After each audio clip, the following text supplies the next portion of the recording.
Пахвалёны Jesús Христос. Чарговы ўрывак Евангелія ад Матвея, это 15 раздзел, вершы 21-28. Выйшаўшы адтуль, Езус накіраваўся ў землі Тыра і Сідона. І вось і жанчына канаанская, выйшаўшы з тых ваколіц, крычала яму: «Змілуйся нада мною, Пане, сыне Давіда. Цяжка апанаваная злым духам дачка мая». Але ён не адказаў ёй ні слова. Вучні яго, падышоўшы, прасілі яго: «Адпусці яе, бо яна крычыць услед за намі».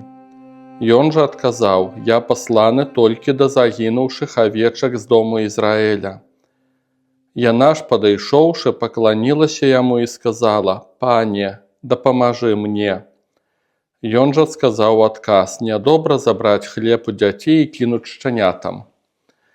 Яна адказала: «Так, пане, але і шчаняты ядуць крошкі, якія падаюць са стала гаспадароў іхніх». Тады Езус сказаў ёй у адказ: «О, жанчына, вялікая вера твая, няхай станецца табе, як жадаеш». І з гэтага моманту дачка яе стала здаровай. Вось такая гісторыя. Яна пачынаецца словамі: «Выйшаўшы адтуль, Езус накіраваўся ў землі Тыра і Сідона», і выходзіць жанчына канаанская. Евангеліст Марк, который падобна апісвае гэтую гісторыю, ён іншым акрэсленнем паказвае гэтую жанчыну, але ў прынцыпе сутнасць не мяняецца, яна язычніца. Яна належыць да ідалапаклоннікаў, да гэтай культуры паганскай, і яна з гэтых ваколіцаў, дзе жывуць язычнікі. А ўжо што гэта будуць за плямёны ці народы, это ўжо, магчыма, не так важна для нас. І вось гэты момант, магчыма, важны, на яго трэба звярнуць увагу, што мінулы раз мы разважалі, як Христос спрачаецца пра рытуальную нячыстасць з фарысеямі, і пасля гэтай спрэчкі, гэтых разборак, ён адыходзіць у землі язычнікаў. Цяжка сказаць, ці ён аж так глыбока зайшоў у вось гэтыя пасяленні язычнікаў. Многія кажуць, даследчыкі, што не. Таму што, па-першае, што Христос не прапаведвае язычнікам. Ён дзейнічае ў межах Палестыны, максімум гэта яны самі да яго прыходзяць, альбо ён заходзіць у Самарыю, хаця Самарыя, скарэй, гэта габрэі, которые паддаліся ўплывам язычнікаў. Это не да канца такія вось карэнна язычніцкія народы. І таму малаверагодна, што Христос раптам пайшоў дзейнічаць вось на тэрыторыі, дзе жывуць язычнікі. Па-другое, мы далей, калі чытаем, то мы не ўбачым там ніякай дзейнасці Хрыста. Ён адтуль жа ж і выходзіць. Вялікая верагоднасць, што гэта былі памежжы пасяленняў габрэйскіх і язычнікаў. І вось недзе там на памежжы Христос ёсць, і як заўсёды бываюць вось это, як дзяржавы, там, што плямёны гэтыя мешаюцца, народы мешаюцца на памежжы, няма такой яркай лініі, што это ўсё перамешваецца. У всякім разе гэта вобраз таго, што Христос на тэрыторыі не габрэйскай, на тэрыторыі язычнікаў. І чытаем, што жанчына канаанская, выйшаўшы з тых ваколіц, пачынае крычаць: «Змілуйся нада мною, Пане, сыне Давіда». Вось гэта важны вобраз, што яна Хрыста называе «Пане». З аднаго боку, гэта можа быць месіянскі зварот: «Господі, гаспадар мой», а з іншага боку, некаторыя кажуць, што, магчыма, чыста культурны. Але тое, што яна яго называе «сын Давіда», гэта ўжо яўна не момант толькі культуры. І гэта паказвае, што Христос для гэтай жанчыны, ён ёй вядомы. Яна ведае пра яго, яна верыць яму, яна чула, яна разбіраецца ў тэме. Цяжка нават нам уявіць, каб нехта, мы ў хрысціянскім асяроддзі жывём, каб нехта з людзей, которые сябе называюць католікамі ці праваслаўнымі, каб яны такім акрэсленнем, такім тытулам казалі пра Сына Божага, што гэта сын Давіда. У нас людзі, нібыта хрысціянскія і, скажам так, воцеркаўлёныя, яны так не скажуць. І гэта падкрэслівае, што эта жанчына, яна яўна не выпадковая. Што это не проста язычніца. Это язычніца, которая цікавілася, которая шукае, которая разбіраецца. Для мяне это чарговы аргумент таго, што да Хрыста не прыходзяць выпадковыя людзі. Мы часам чытаем, што там і той язычнік там веру праявіў, і сотнік, і яшчэ там нехта, і Христос здзіўляецца гэтай веры. Вось гэтага сутыкнення з язычнікамі даволі шмат у Евангеліі, але калі уважліва пачытаць, у прынцыпе, ўсе гэтыя гісторыі, там не выпадковыя людзі. Это не выпадковыя сустрэчы. Яны будуць альбо тымі, которые разбіраюцца добра ў тэме, альбо будуць мець страх Божы, альбо это даволі пабожныя людзі, альбо тыя, которые шукаюць, которые цікавяцца рэлігіяй Ізраіля. Гэта не так, што раптам мімалётам, так, нечаянна сустрэліся.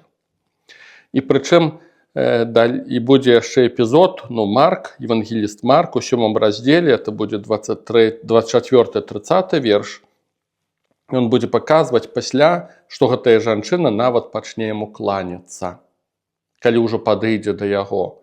І гэты момант такога пакланення выразна будзе, як яна кланяецца яму як Богу, яна не кланяецца яму як чалавеку.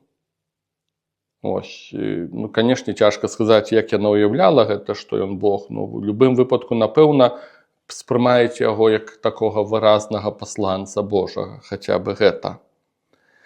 Для мяне это чарговы аргумент, што да Хрыста не прыходзяць выпадковыя людзі. Няма такога ў жыцці духоўным, як пранясло, пашчасціла. Такога няма. Ёсць нейкая праца, богашуканне, выбары нашыя, ёсць наступствы ўсяму гэтаму. Далей чытаем, што Езус не адказаў ёй ні слова, 23 верш. І вучні яго, падышоўшы, прасілі яго адпусці яе, бо яна крычыць услед за намі. Тут цікавы момант, который таксама часта мы вымушаны з гэтым сустракацца ў Пісанні, што нам трэба распазнаць намеры. Мы проста чуем факт, што Езус маўчыць. Пытанне, чаму маўчыць? Чаму не адказвае на ёйны крык? Магчыма, таму, што абыякавы. Магчыма, таму, што узлаваўся. Магчыма, таму, што і лянота не хочацца. Магчыма, ён нешта хоча гэтым дабіцца. Розныя варыянты. Зараз, канешне, ўсё сачыняю. І думаю, што адзін з варыянтаў, чаму Христос маўчыць, адзін з варыянтаў такіх, это тое, што ён такім чынам правакуе ёйную веру. Ён ведае, хто яна такая, і пра сваё маўчанне ён у нейкай ступені вымушае, каб яна крычала яшчэ больш, каб гэты крык ёйнай душы, праяўленне веры, гэты энтузіязм, гэтая адвага, каб яна яшчэ больш праяўлялася. Я бы сказаў, што это скарэй правакацыя Божая. І ў Пісанні мы такіх момантаў правакацый Божых мы знойдзем даволі шмат. Дзе Христос нібыта не звяртае ўвагу, хаця бы шторм у лодцы, дзе там ужо тонуць, крычаць: «Пане, цябе нічога не хвалюе, што мы тонем», апосталы крычаць, а Христос спіць. І я ніколі не разумеў гэтага тэксту, не мог нават уявіць, як это шторм, і ты спіш. Мы часта такі чуткі сон маем, што там мышы прабягуць, мы прачынаемся, ці там нейкі стук будзе, а тут раптам шторм, і Христос спіць. Што это за сон такі? Я думаю, што такая правакацыя Божая, каб да нейкага піку апосталы дайшлі. І такіх эпізодаў будзе шмат. Это адна з версіяў, чаму Христос маўчыць. Другая з версій – это тое, што ў планах Божых не было служыць язычнікам. Я уже не хочу окунаться ў гэтую педагогіку Божую. Ідзе размова пра нейкую паслядоўнасць. Христос будзе тлумачыць, што я найперш пасланы да авечак з дому Ізраіля. Вот няўжо яму цяжка было да язычнікаў? Ёсць нешта планавае. Найперш сваім, пасля іншым. І ён, магчыма, не хоча выдзяляцца, выбівацца вось з гэтага плана Божага, з этой дамоўленасці, калі можна так сказаць, которая была зайцом нябесным. І цікава яшчэ з вами возьмем, это ўсё-таки 7 раздзел ад Марка, 24-30 верш, як там гісторыя апісваецца. Напісана: Христос увайшоў у межы Тыра, увайшоўшы ў дом, хацеў, каб ніхто не ведаў пра гэта, але не мог утаіцца, бо жанчына, у якой была апанаваная нячыстым духам дачка, адразу пачула пра яго, прыйшла і ўпала да ягоных ног. Вось бачым, Марк паказвае гэтае падзенне, пакланенне яму. І Христос хацеў утаіцца, аказваецца. Значыцца, гэтая жанчына такое богушуканне праявіла, што яна, у нейкай ступені вымушае Бога звярнуць на яе ўвагу. Вось такі вось парыў сэрца яна праявіла. Я не хочу каментаваць, чаму Христос хацеў утаіцца. Прычыны, напэўна, можа і розныя. Але сапраўды бачна, што ў гэтых раёнах ён нічога там не робіць, ён не прапаведвае. І Марк і Матвей паказвае, што ён проста пабудзе вось у гэтых ваколіцах Тыры і Сідона і пасля вяртаецца ў Дэкаполіс, вяртаецца на бераг Галілейскага мора. Карацей, бачым вось этот парыў этой жанчыны. Вось гэтае маўчанне, цяжка сказаць, па якой прычыне.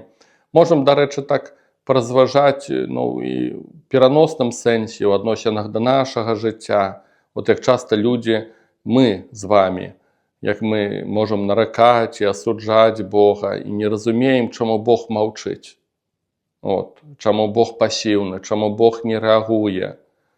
І розныя, напэўна, прычыны. Недзе там і мы вінаватыя, недзе там у планах Божых нешта іншае ёсць. Але думаю, што адна з прычынаў у тым, гэта менавіта, каб мы праяўлялі веру, каб мы праяўлялі настырнасць, каб мы праяўлялі богашуканне. Стукайце і адчыняць вам, кажа Христос, стукаць это не адзін раз. Пастукайце, это стукаць, это настырнасць, вось каб ты дзень і ноч, кажа ў іншым моманце Христос, часам трэба звяртацца да Господа. І это адна з прычынаў, чаму Гасподзь маўчыць, адна з прычынаў. Таму што трэба праявіць наш нейкі парыў, наш нейкі энтузіязм, веру нашую. І цяпер другое распазнанне. Прабуем зрабіць рэакцыю апосталаў. Мы чытаем, што Христос нібыта маўчыць, а яны, падышоўшы, просяць: адпусці яе, бо яна крычыць услед за намі.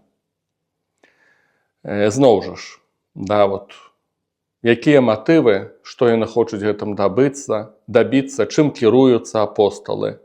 У сярэднявеччы было шмат каментароў, што гэта вобраз заступніцтва святых. Што яны просяць, як праведнікі Божыя, просяць Бога, каб ён заступіўся за людзей, которые патрабуюць, которые ў бядзе. І ў гэтым тэксце бачылі прыклад у сярэднявеччы, што трэба так маліцца да святых, просячы іх на заступніцтва.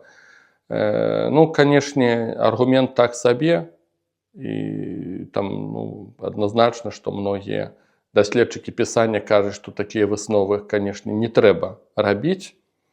Тым больш, што бачна, што скарэй апосталы тут зноў ж надо правяраць іхныя намеры сэрца, але выглядае, што іхны вобраз далёка не такі пазітыўны. Яны просяць, каб Христос дапамог ёй не таму, што перажываюць за яе, а яны кажуць: адпусці яе, бо яна крычыць услед за намі, яна нас дастала. Скандальна ідзе жанчына і крычыць. Это непрыемна. Скорей за ўсё, вот такі матыў быў апосталаў. Кажу, цяжка тут трэба праверыць намеры сэрца, але цалкам верагодна, што менавіта вось так. Можна сказаць, што это так, як мы, часам у нас грошы просяць людзі каля крамы, бяздомныя, там нехта недзе едзе на вакзале, там трэба яму білет купіць і так далей. І частенька нам нічога супольнага не хочацца мець з такімі людзьмі, і мы нават ім дадзём грошы, абы спакойна, абы не дурылі нам галаву. Ну, праведнасцю это цяжка назваць, то есть мы такім чынам выгаражваем саміх сябе. Это не клопат пра людзей. Можна, конечно, далучыць тут, што вот добрую справу зрабіў, добры ўчынак, але найчасцей матывы нашы, это не клопат пра людзей, а скарэй, каб не чапляўся нас, каб а можа, каб маё сумленне пасля мяне не мучыла. Бачыце, як цікава, як трэба правяраць матывы. Мы можам розныя рэчы рабіць, но знешне яны выглядаюць вось так, а на самой справе матывы могуць быць зусім іншыя. Ну і апосталы тут скарэй нават не ў пазітыўным вобразе. І далей чытаем. Адказ Езуса, ён няпросты. 24 верш. Ён жа адказаў: «Я пасланы толькі да загінуўшых авечак з дому Ізраіля». І незразумела таксама да канца, пра каго ідзе размова. Скарэй за ўсё ідзе размова пра вось гэты план Божы, што найперш Христос, бо Ізраілю было дадзена аб'яўленне Божае, яны разумеюць, і таму яны найбольш маюць шансаў прыняць Месію, увайсці ў этот новы завет, который Бог прапаноўвае, а пасля яны будуць прыкладам для ўсіх іншых. І нам, канешне, здаецца, што што надо ратаваць увесь свет, але ў Бога ёсць свая методыка, у Бога ёсць свой план, свае крокі, і Христос трымаецца гэтага плану. Гэта цалкам верагодна. Канешне, узнікае пытанне, хто такія загінуўшыя авечкі Ізраіля. Магчыма, гэта увогуле увесь ізраільскі народ. Магчыма, гэта людзі, которые убогія, которые сапраўды шукаюць Хрыста, шукаюць слова ягонага, там хочуць слухаць яго, таму што пытанне, ці да загінуўшых авечак Ізраіля можна аднесці Ірада, ці можна аднесці фарысеяў, напрыклад. Альбо гэтую эліту, которая вакол Ірада ці вакол святыні сабраная. Яны скарэй на Хрыста нарываюцца мімалётам. Нідзе мы не бачым, каб Христос спецыяльна ішоў да іх, прапаведваючы ім ці прабуючы нешта там патлумачыць. Таму што яны, не выглядае, што это загінуўшыя авечкі Ізраіля. Аб'ектыўна, загінуўшыя, але яны не маюць у сабе патрэбы ў Богу, яны не з'яўляюцца убогімі. Яны самадастатковыя, яны самаўпэўненыя в сваёй праваце і так далей, і так далей. Таму тут цалкам верагодна, што ідзе размова не пра такі глобальны Ізраіль, а скарэй пра убогіх. Убогі – это той, хто шукае ратунку ў Бога. І гэтыя людзі, яны збіраюцца вакол Хрыста. Некаторыя думаюць, што загінуўшыя авечкі Ізраіля ў пераносным сэнсе, ёсць такія каментары, што гэта увогуле ўсё чалавецтва. Што Бог пакінуў нябёсы і прыйшоў да загінуўшых авечак Ізраіля на планеце Зямля. Вот так трэба было разумець. Ну і тады у гэтай жа ж катэгорыі будзе гэтая язычніца, і тады вось гэтыя словы, которые кажа Христос, яны ў нейкай ступені нават пазітыўныя, што ён хоча сказаць, што я прыйшоў да загінуўшых авечак Ізраіля, і яна, вот тут яна і ёсць. Ну, але гэтая версія, яна ўвогуле такая шалёная, абсалютна неверагодная, проста яна ёсць недзе. Чаму шалёная? Таму што сапраўды многа чого не складваецца за этой версіяй, і ўключаючы ўвогуле характар Матвея, евангеліста Матвея, дзе ён, канешне, пад паняццем Ізраіля ён не глядзіць так універсальна.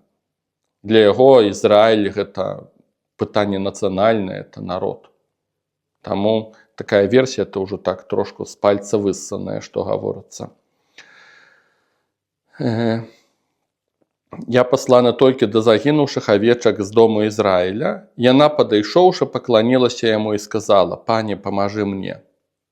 Атрымоўваецца, што вось гэтыя словы, которые кажа Христос, я пасланы толькі да загінуўшых авечак Ізраіля, што яна, скарэй за ўсё, не чуе гэтыя словы. І, што этот адказ быў скарэй апосталам.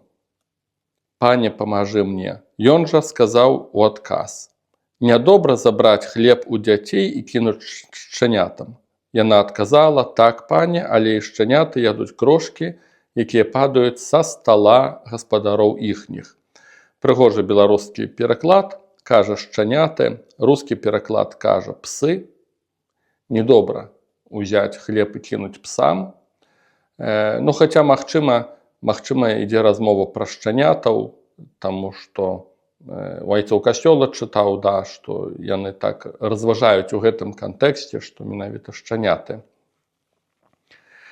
Канешне, нам гучыць гэта даволі абразліва, што Христос параўноўвае гэтую жанчыну да сабак.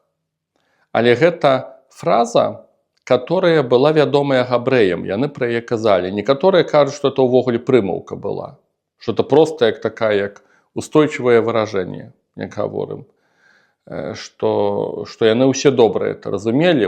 А чаму называлі псамі язычнікаў? Святы Іеранім тлумачыць па прычыне іхнага разврата і па прычыне ідалапаклонства, што яны так паддаваліся сваім інстынктам, магчыма, нават даходзячы да оргій сексуальных, што было таксама вядома сярод культаў язычніцкіх, асабліва ў Рыме.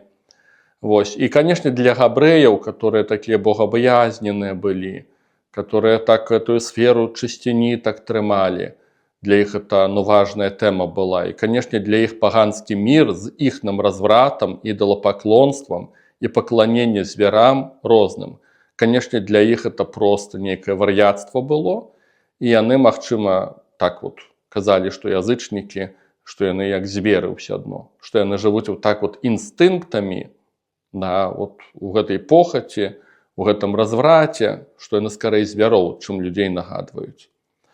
Так тлумачыць святы Іеранім, і для габрэяў, відаць, это была вядомая фраза, Христос яе гаворыць, і што больш яшчэ ўражвае, што жанчына не абразілася.